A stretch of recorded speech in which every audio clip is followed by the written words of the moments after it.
আজকে চলে আসলাম মুড়ি মাখা রেসিপি নিয়ে। আজকে মুড়ি মাখা খাবো এবং মুড়ি মাখবো এভাবে। কিভাবে মুড়ি মাখি দেখো, সবাই যেভাবে মুড়ি মাখাবো আমিও সেভাবেই মুড়ি মাখাবো। তারপরও আজকে অন্য কোনো রেসিপি যেহেতু আমার করি নাই, আজকে শরীরটা ভালো না, তাই আজকে মুড়ি মাখবো আর এই রেসিপিটাই আজকে শেয়ার করবো তোমাদের সাথে। পেঁয়াজ কাঁচামরিচ কেটে নিয়েছি, এখন চানাচুর মুড়ি দিয়ে মাখানো হবে। দেখো, এই যে চানাচুর ঢেলে দিলাম, চানাচুর এখানে চানাচুর দিয়েছি। এখন মুড়ি দিব, এই যে মুড়ি দিচ্ছি।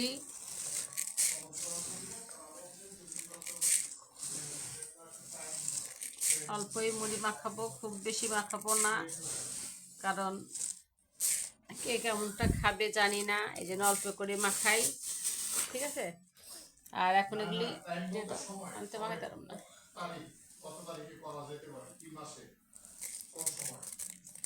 এই পেঁয়াজ দেওয়া হলো, পেঁয়াজটা দেওয়ার পর এই যে কাঁচামরিচ দেওয়া হচ্ছে।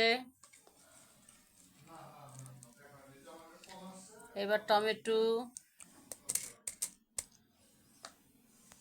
হ্যাঁ এবার টমেটো আর লাগবে না, এই হয়েছে টমেটো।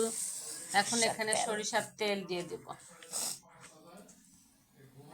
এই যে সরিষার তেল দিয়ে দিলাম, হয়ে গেছে।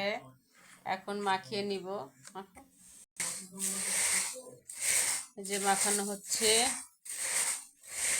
আজকে এই মুড়ি ভর্তায় আমি মাখালাম।